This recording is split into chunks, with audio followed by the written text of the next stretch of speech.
ദൈവത്തിന്റെ ഏറ്റവും പ്രിയമുള്ളവരെ, അവിടുത്തെ സമാധാനം ഞാൻ ആശംസിക്കുന്നു. ഇന്ന് കർത്താവ് നമുക്ക് നൽകുന്ന ദൂത് യോഹന്നാൻ 11:16. അപ്പോൾ ഞാൻ കർത്താവിന്റെ വാക്കുകൾ ഓർത്തു.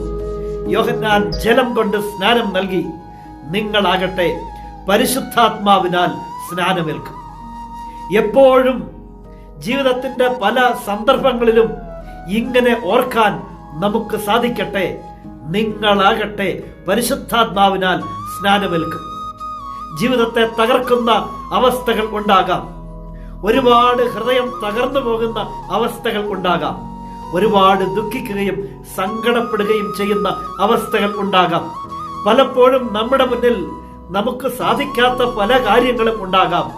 അപ്പോൾ കർത്താവിന്റെ ഈ തിരുവചനം ഓർക്കാൻ നമുക്ക് സാധിക്കട്ടെ, നിങ്ങളാകട്ടെ പരിശുദ്ധാത്മാവിനാൽ സ്നാനമേൽക്കും. പ്രാർത്ഥിക്കാം. പരിശുദ്ധാത്മാവേ, ഞങ്ങളിൽ വന്നു നിറയണമേ. പരിശുദ്ധാത്മാവ് വന്നു കഴിയുമ്പോൾ നമ്മൾ ശക്തി പ്രാപിക്കും.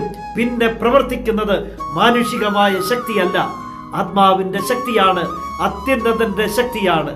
കർത്താവിന്റെ വാക്കുകൾ ഓർക്കാം, നിങ്ങളാകട്ടെ പരിശുദ്ധാത്മാവിനാൽ സ്നാനമേൽക്കും. ശക്തനായ ദൈവം നമ്മെ എല്ലാവരെയും സമൃദ്ധിയായി അനുഗ്രഹിക്കട്ടെ.